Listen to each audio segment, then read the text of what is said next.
Okay, I think what I'm going to focus on today is the Huber and Solazano piece that we read and kind of put it in conjunction with our discussions last time, and then what I'm focusing on in the classroom and how I've kind of blended all of them together and how they're in conversation with one another. So the Huber and Solazano piece did a really great job about really having an overview of the foundation of racial microaggressions and explaining Dr. Chester Pierce's foundation of understanding and how he kind of got to that particular term, racial microaggression, and also looking at how that fits into kind of the larger scale of, sorry, that's my dog. Ginger, stop it. And how that fits into both the context of institutionalized racism and then macroaggressions, which is the system of white supremacy that we're in, and the game plan for how to go about recognizing how this is a tool and it has been weaponized against people of color. And when you name it, when you see areas of resistance and you challenge it, it cannot just be on the burden, though, of those who that microaggression is being inflicted upon. I also have the responsibility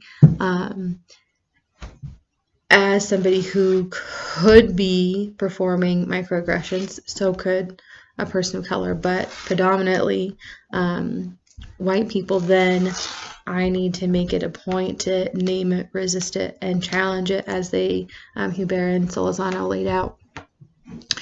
And so it reminds me of the documentary from last week and how some of the white students, when they began to name and resist these microaggressions, they received challenges from others in their dominant identity. Similarly, in my work,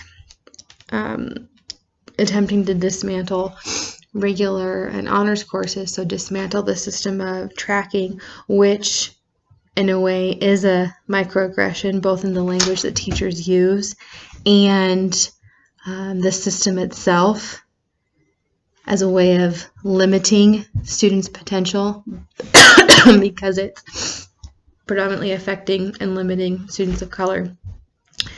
I found that when you name that you're dumbing down curriculum and you're limiting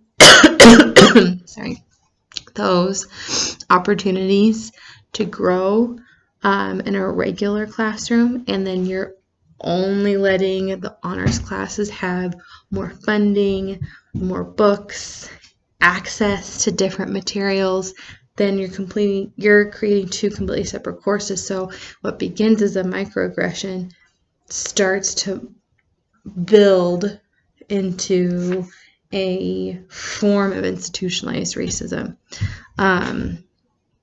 So yes, that's what I have right now. It's 4 minutes. I think it also relates to the work that and the text that we've been reading in critical pedagogy, specifically Bettina Love's analysis and explanation of abolitionist teaching and how that teaching today, it can't just be you're going to let these microaggressions slide. You're going to let this build up of racial battle fatigue happen to your students. You see it, you've got to call it out, and not just call it out, but find ways to dismantle it. So it can't be passive.